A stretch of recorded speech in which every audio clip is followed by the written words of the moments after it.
Well, welcome back, folks, to another episode of Two Guys in the Bible.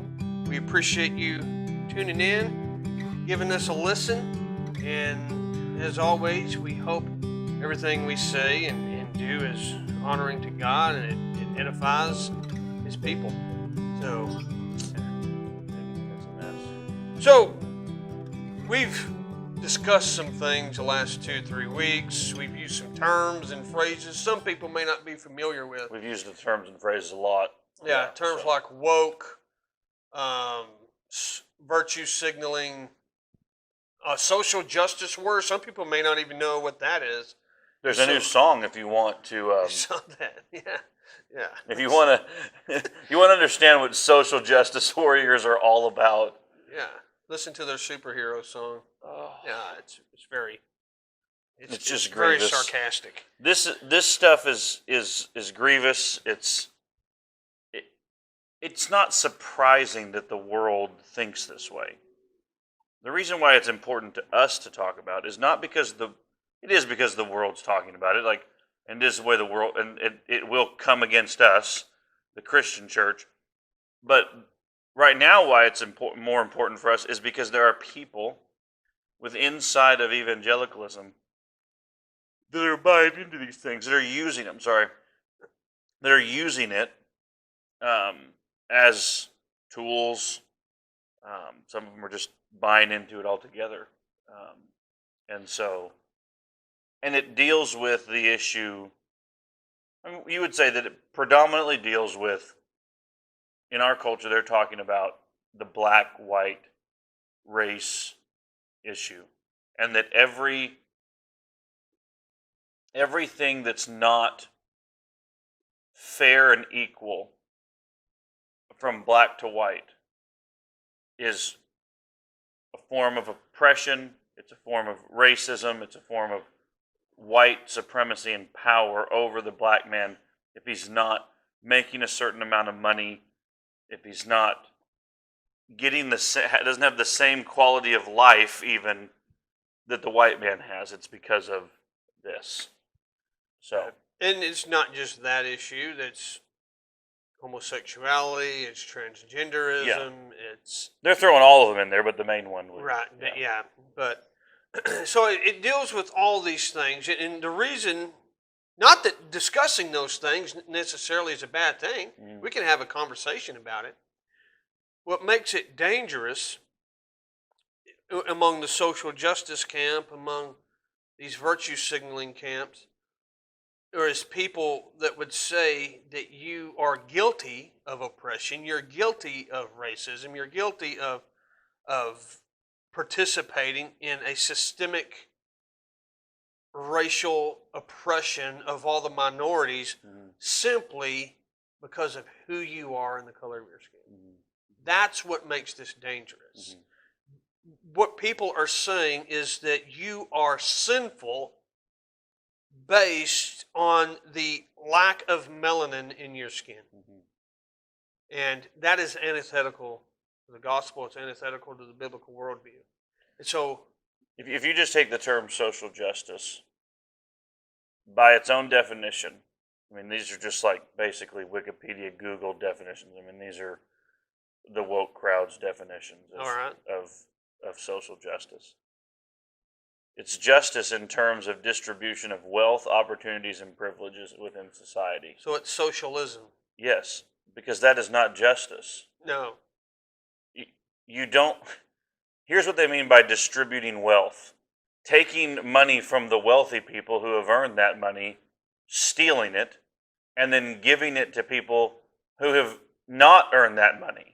Right. That's not just you. Well, this is seeking to do a quote unquote just thing with an injustice. And they may sound like they're just going to go after the wealthy, the Jeff Bezos of the world, the Bill Gates of the world, the elite among the elite. But eventually, they're going to make its way down to the middle class and the working class and everyone else. Because even the richest people in the world don't have enough money to be evenly distributed to everyone else. So basically what ends up happening in their utopia is all the money gets thrown into a pile and we split it evenly.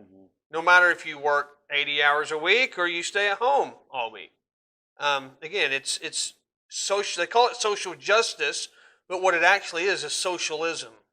And really, all this is becoming another religion. And so, what you're having is you have the true religion of Christianity, and it's going to come into head to head with this false religion of social justice, wokeness, and they don't get along.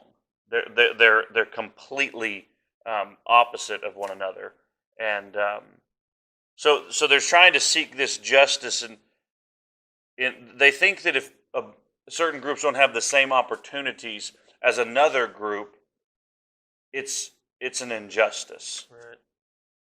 And what the first thing they do is they do take it, and they as you've said, see, they divide them up into everybody's in a group. Right. So it takes away individual responsibility. To get to pass things that they would like to pass, they are forced to put everybody in a different group. Because there needs to be the group of oppressors and the oppressed. And the more, all this stuff is going to be related. Hopefully we can tie it all together the more we define terms. But the more minority statuses you have that make you who you are, in their worldview, the more oppressed you are. And so the more elevated you should be. They're very systematic about how they do this. They are seeking a attribute that only comes from God in the Scriptures: justice. God is the judge of the world, and he judges rightly. Yeah. And the only true justice is found in the Scriptures. And wealth, opportunity, and privilege, which let's talk about the privilege for a moment. Let's pause real quick. Yeah. I want to remind, if you haven't watched the video I posted, it's going to be the video right before this one of Cody's sermon from last Sunday. It's just I don't know, what is it, 6-7 minute long clip. You're talking about peace and all these different things that the world wants. These social justice warriors want. All these different other people, things they want that only God can give.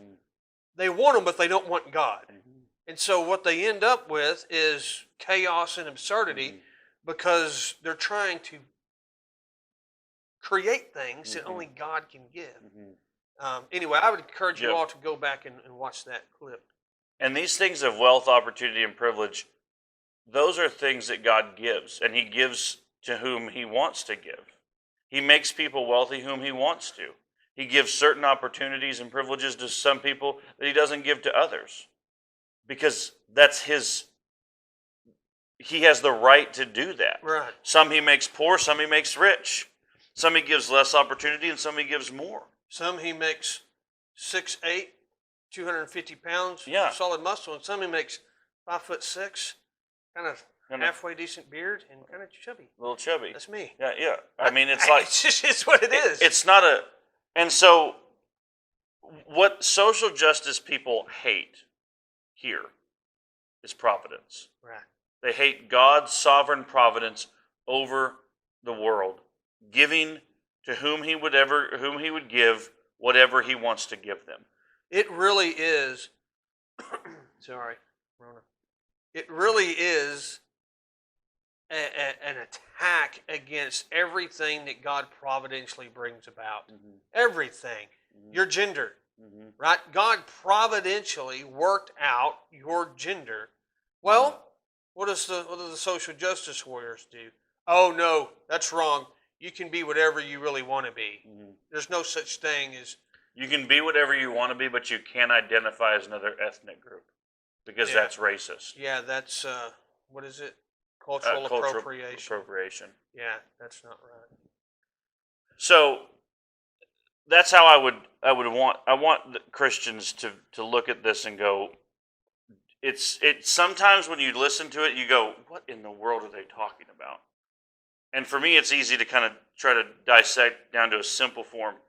What social justice wants to do is they want to be sovereign, and they want to be the one who's providentially working things out in society, when it's God who providentially works everything out in culture. So the other term you might hear is intersectionality. That this one's a little bit. Yeah. The interconnected nature of social categories, such as a race, class, and gender, as they apply to a given individual or group, as creating overlapping or interdependent systems of discrimination or disadvantage. Yeah. So let's give an easy example. If you are a black woman in America, the fact that you're black, the fact that you are a woman, you have two intersecting categories going on that help with your further discrimination and disadvantage. Those two things play a part in why you are where you are. Let's say you don't make very much money. Say you work at McDonald's, you live in a one-room apartment in the inner city, the ghetto area, and you're a black woman.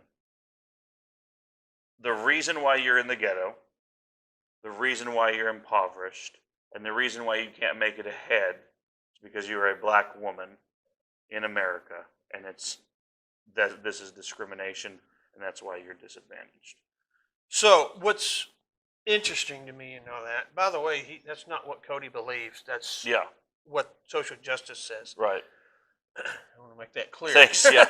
Appreciate that.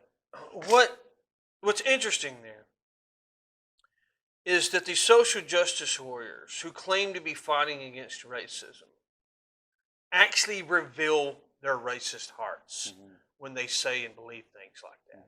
Because they are saying, based solely on this woman's skin color, she is worse off than white people. That is exactly what they're saying. And so by definition, they would be white supremacists. That's what these social justice warriors don't understand. And I'm thankful that right now we're seeing many people of all colors come out and call this out for what it is. They're like, no, you're so illogical. You don't even realize that your own argumentation, if you really believe that, makes you racist. Because you're saying solely based on my skin and solely based on somebody else's skin color, one is elevated above the other. And that's just utterly ridiculous and foolish. Anyway. And so what they want to create here is a mechanism that can be used to point out why certain people aren't getting the distribution of wealth, opportunity, and privilege based on intersectionality. Yes. So they have this. Remember, they have this social justice overarching idea. This is the thing they want to accomplish. That says redistribution of all good things, right? And the higher you are on the intersectionality totem pole, the more of this wealth distribution you receive, right? So as a straight white... And the further you're away from receiving it, initially, you're further away from it because of those. As a straight white Christian male, I'm down here, I'm getting pretty much nothing.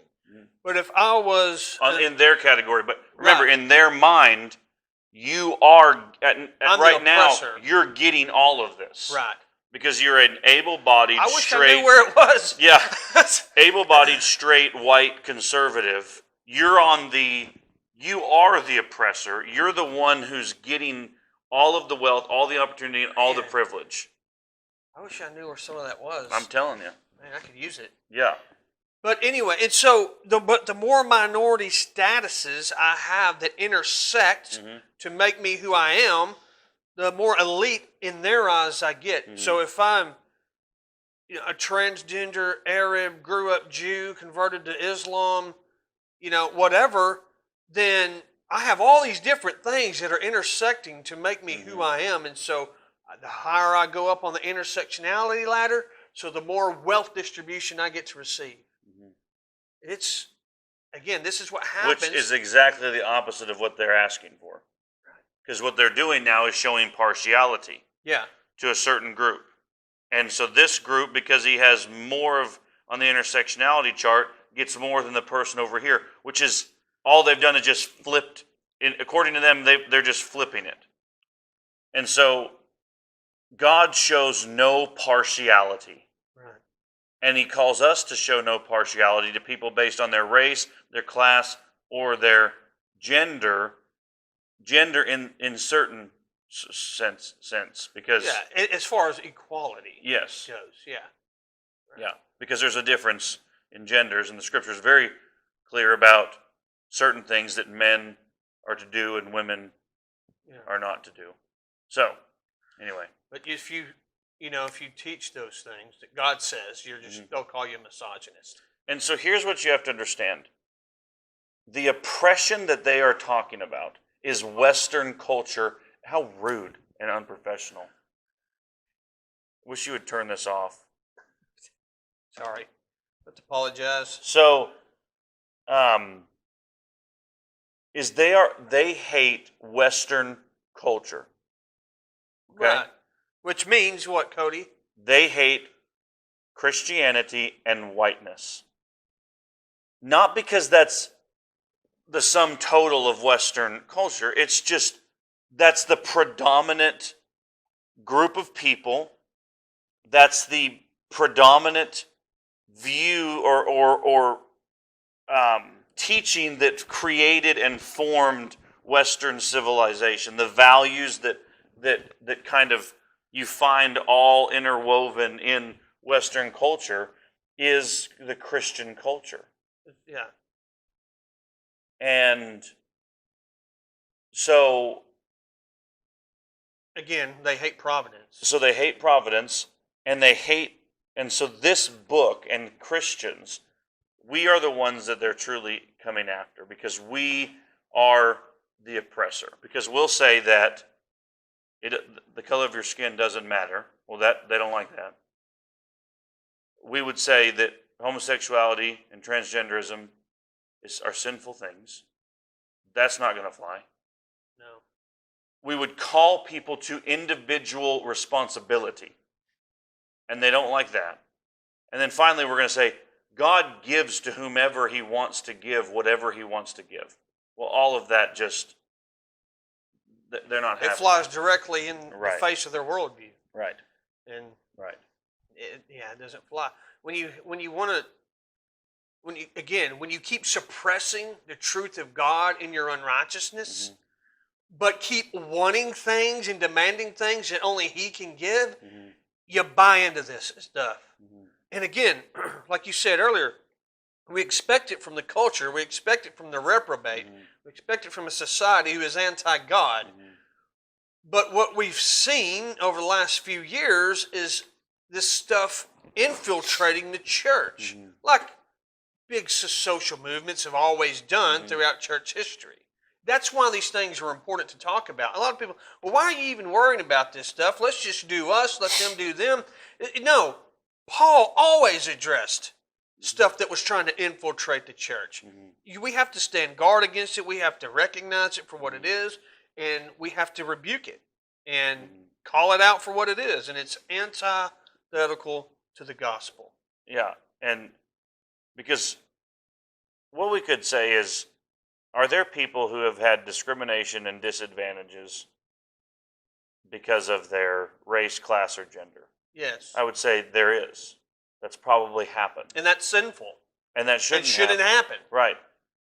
But you don't take a whole group and say, here's all your discrimination. This discrimination that's come against you because of these certain categories we put you in. And here's what all your disadvantages, and here's how you're not making it. Okay? And now here's what we're going to do. We're going to do something completely that's not just at all to get you what you deserve. And that in itself is a problem. I think you could really boil some of this down to in a very simple way. Every one of us only deserves one thing. And if we really want true justice from God, we deserve hell, condemnation, and the wrath of God forever. That's what we deserve. That is justice. Yeah. But God satisfied his justice in a person. And so, to talk about what you deserve is, again, pride and trying to rise up and say, I hate God and I hate his providence. Yeah. So, here's the one that you're seeing more today than ever. Virtue signaling. Yeah. What is virtue signaling, Cody? It's annoying is what it is. It is. And you can see it all over the place. I think this is, out of all the things we've talked about, this one plagues the Christian church more than the others. Yes. Virtue signaling. The action or practice of publicly expressing opinions or sentiments intended to demonstrate one's good character or moral correctness of one's position on a particular issue. Basically, it's patting yourself on the back for teaming up with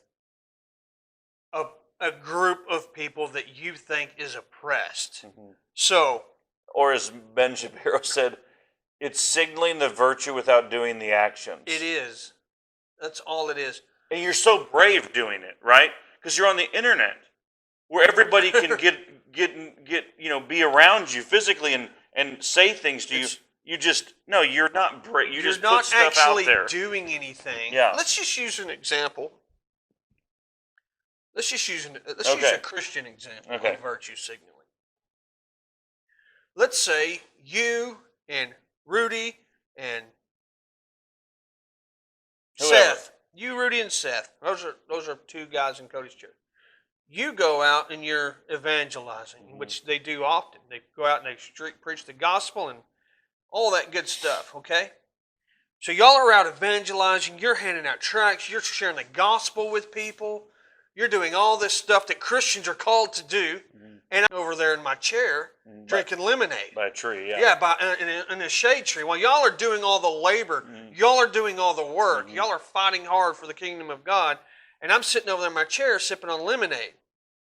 But at the end of the day, I take a selfie, right, or whatever. I post it on social media, and I'm like, when we shared the gospel today, it was amazing. Hashtag Great Commission, whatever. I'm patting myself on the back, and I did nothing. Yeah. That's virtue you signaling. Signaled out to the world your virtue. While doing nothing. While doing nothing. And so, a more cultural case of this would be from a social justice warrior. They would say, I'm trying to think of a silly example. Here we go. I want to apologize to all minorities for my whiteness. Mm-hmm. I'm so sorry that because of my inherent whiteness, something I had no control over, that I have participated in systemic racism my entire life, and I never even realized it. Mm-hmm. To the cultural world, they are signaling their own virtue without actually ever doing anything. Let me be careful here. Let's take right now. Mask wearing. Now, just bear with me. Okay. I'm not upset that people are wearing masks. No. Whatever. If you want to wear a mask, if you feel safe wearing a mask. When I went into Brookshire's. If you're an older person, you have underlying issues, and you want to wear a mask, fine. You want to go into great. Okay, I'm not saying one's sinful versus the other one. Here's what I am saying. When the church says things like, wear a mask, hashtag love your neighbor, that's signaling a virtue that I'm loving my neighbor. Right. And everybody by putting a mask on. And everybody that is not wearing a mask is not loving their neighbor. Right. That's not right. No, it's not. And again, it's not doing the action. It takes little to no sacrificial effort to put a mask on. Same thing when they weren't doing the mask thing and they were saying stay at home. Hashtag stay at home. You're loving your neighbor. We're in this together. And it's like, and so, well, how about this? I think it's loving your neighbor that you open everything back up so people don't lose their job. Yeah. Hashtag love your neighbor. Yeah. So we don't, it's a prideful way of saying, I'm virtuous, I have these moral things, I'm correct, you're not. No. It's self-righteousness. It is. It's what the Bible would call self-righteousness. It is. The only righteousness that we have, the only good character and moral correctness that we have comes from Christ. He is the virtuous one. And we need him. And we don't signal our own virtue. If anybody is signaling virtue, we signal the virtue of Christ through proclamation of the word and by seeking to live like him. I remember I shared a post from Michael Foster that one time about Judas. Mm-hmm. Judas being a woke social justice warrior, virtue signaling. We haven't defined a woke yet either. We're getting there. We need to get It's there. next. Whereas you remember when, Mary anointed Jesus' feet with the oil, and Judas comes in. He's like, "Whoa, hey, why did you do that? That's an expensive oil. We could have used that money and given it to the poor, the oppressed." He cared nothing about the poor and the oppressed. Oh, he's like Colin Kaepernick. Yeah. He wanted to hold the money box. Yeah. He was a greedy, and we know that is revealed further along in the gospel story when he betrays Jesus. But that's all he was. He was virtue signaling. Colin Kaepernick is a perfect example of what you're saying. Yeah. He's been virtue signaling for years, and he talks about all this oppression, and he signs some probably multi-million-dollar contract with Disney. I have no problem with the guy signing the contract. I don't care. Sign the contract. Make money or whatever, but don't tell me that you live in the most wicked, oppressed, evil nation when all you can do is be a mediocre quarterback at best, get fired because you took a knee, and then make millions of dollars because of that. That is not living in a wicked, corrupt, oppressive nation. You know what's awesome? Is all these promoters of communism, right? There's a bunch of them now. All these promoters of this communist utopia are getting T-shirts made and tweeting about it on their iPhones and doing all this stuff because capitalism allows them to do it. Yeah. It's so silly. It is. I'm just like, I think logic is a thing that's disappearing in our society. But you were nailing it with Judas. He's over there looking at this, and he's saying this. He's signaling to everybody that he's virtuous. He cares about the poor. Yeah, all he wanted was to steal money. He just wanted to prop himself up, get some money, and while he's stealing, he can pat himself on the back by making it seem like he cares for the poor. And of course, Jesus called him the devil. Yeah, it's better for him if he had never been born. So it's this virtue. We just have to be very careful. And first of all, it's just pride. It's just we're not out here to put out our own virtue. We're out to be salt and light to a world. What we need to be doing is the opposite of what they're doing. What we need to be doing is saying all human beings everywhere are born in this fallen world and are therefore totally depraved. And so none of us have any righteousness of our own. None of us have any basis to be virtue signaling or anything else. Yeah, I understand people are oppressed because people are depraved. I understand people are disenfranchised because people are sinful. But the good news is God is a gracious God and He will give it to you. Let's stop being prideful and humble ourselves. Confess to God who we really are. Confess to Him who He really is. Turn from our sins and turn to Him in faith. Yeah. But the reason that I don't want to go too far here, but the reason many would say that you and I aren't buying into this stuff comes on the next topic. We're not woke. We're not woke, right? Let's just close with this on this topic. I wrote to you the other day that Christians are the only ones who have any virtue worth signaling. It's Christ in us. Right. It's not our own virtue. Right, and the purpose of that is to glorify God, that men would see Christ in us and glorify God. That's again, the answer is Christianity and the church has everything that they're looking for. They're just looking for it without God and without the scriptures. Right on. And it's all confused and muddled. So woke. This is the one you'll hear, and you're right. Again. We don't see virtue signaling, intersectionality, social justice, any of this because we're not woke. So it's a political term of African American origin, refers to a perceived awareness of issues concerning social justice and racist. So I love that. It's like awareness. Yes, but they're saying it's the reason why you're not, like you're saying, not buying into social justice and racial justice is because you're not aware of the issues. You just don't see the issues, CA. You're just blind and stupid. I'm blinded by my own whiteness. Yes. I'm not woke, which would come from you're not awakened to the issues. I do not. This is not everybody, but many people are equating. If you ask them and you listen to them more carefully, they are equating whiteness with Christianity in this country. And so when they say you're blind, so when a Christian comes, which is interesting because Jesus himself and the earliest Christians were not white. Thank you. It's ridiculous. But in Providence, a certain segment of the world was heavily influenced about over 500 years ago by Christianity. Yeah. And so what you have is you and I can't see this because we are the oppressor. We're coming with our oppressive worldview.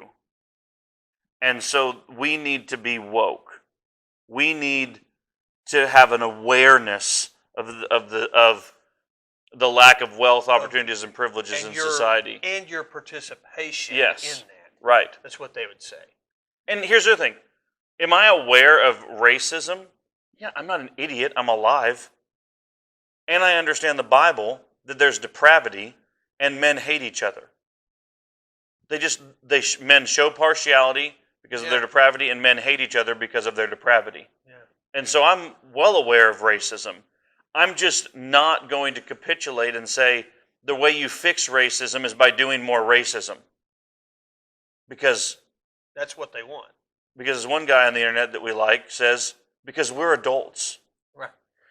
We can have these conversations because we're adults. See, a lot of the things we've said, many people, you could even have this conversation with them because they will base everything on emotionalism and anger, and you would just not get anywhere. Mm-hmm. But if you can sit down and be an adult and talk about these stuff, I mean, we don't take this stuff flippantly. We don't take it lightly.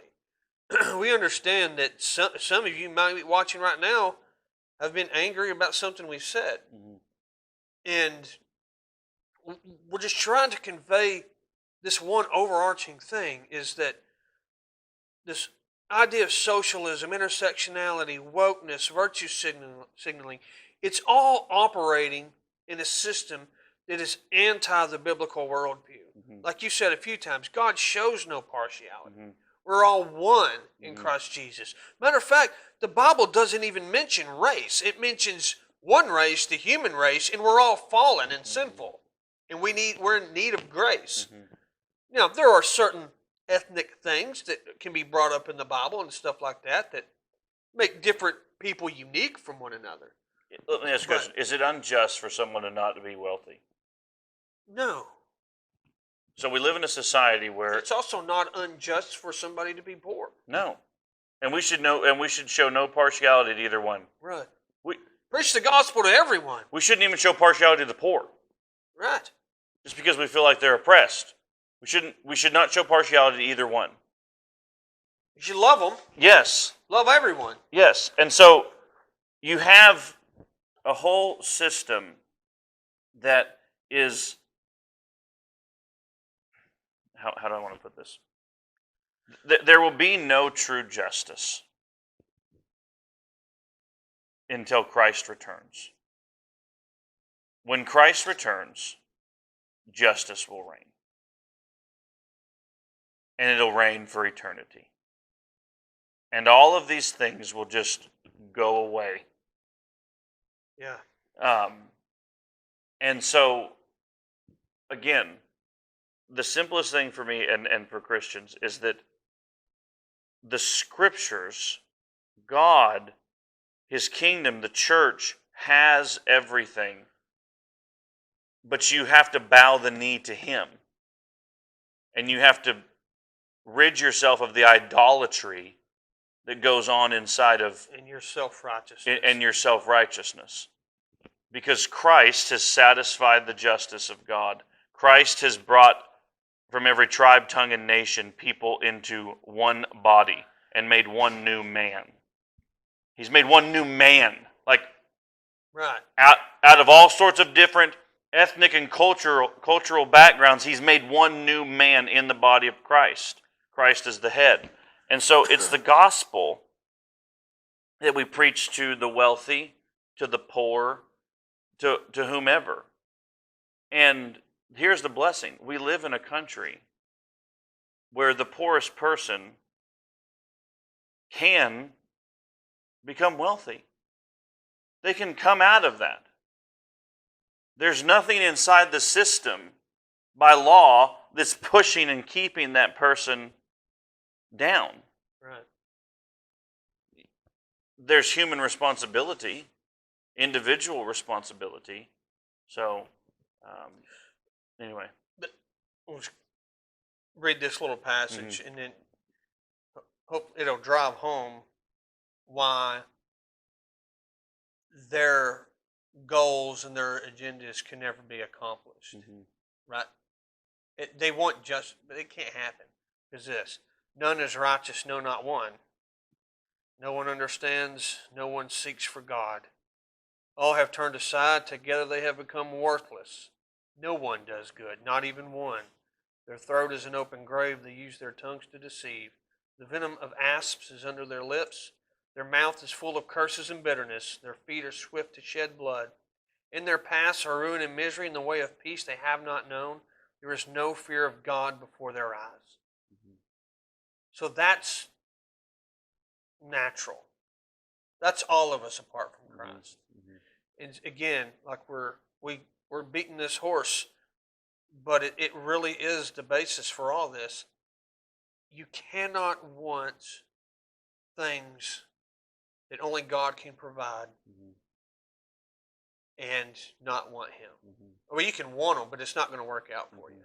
You're just going to end up being foolish. And then as Christians, we have to use the Bible to define terms, to define sin. Because is racism a sin? The answer is yes. By definition, let's be clear, because now you have to be clear about what racism is. What I mean by racism is showing partiality, the sin of partiality, the sin of hating someone based on the color of their skin, their ethnicity, whatever. You hate them. You have this hatred for them based on that. How do you deal with sin? Inside the church, God gives us a way to deal with sin. This is what I hate about the church doing these social justice woke conferences. None of it has to do, and they want to claim that the church has this giant sin, but they don't want to talk about how we deal with sin inside the church. Right. Because no one's coming to a church discipline conference. You should have That's one. going to be a real big one. You should throw one and see if anyone comes. See if anybody comes. Remember the church discipline, how you do it, where it comes from, no one's coming to that. Right. And so, but then in the church goes out to the world, and how do they deal with sin? Through the preaching of the gospel, because it's the gospel and the applied righteousness of Christ that removes the power and penalty of sin. And so that's what we have to deal with. Because they're calling a lot of things sin that we don't call sin. So we have to be able to define what's sin. Yes, that's sin. Here's how the church deals with it inside the church. Here's how the church deals with it outside the church. And these other things you're claiming as sin are not sin. That's called providence. So, Right on. that's all you have. That's what I got. All right. Well, I guess we'll end there today. Yeah. Thanks for watching again. I think we've got 44 subscribers now. Tearing it up. So look out, world. Watch out, guys. Look, who's like has the most subscribers on YouTube? Perfect. Someone probably really dumb. I don't know. Probably. I don't know though. No, I mean, think about it. I don't know that, but it's probably some kid that does something useless. Ryan's toy review. Or yes, something you're He like. made more money than any other YouTuber. He's probably not. No one. The person's probably not dumb. What I should have said was, it's probably something that's not that important to like life and eternity. Yeah. That gets the most views. Anyway, so with all that being said, we need you to like this video and share it and subscribe. Yeah. Because that helps us get our content to more people. The more likes and comments and subscriptions we have, the more YouTube will recommend our videos to other people that aren't subscribers. Right. So anyway, thank you for watching. Yep. God bless you. We'll see you next week.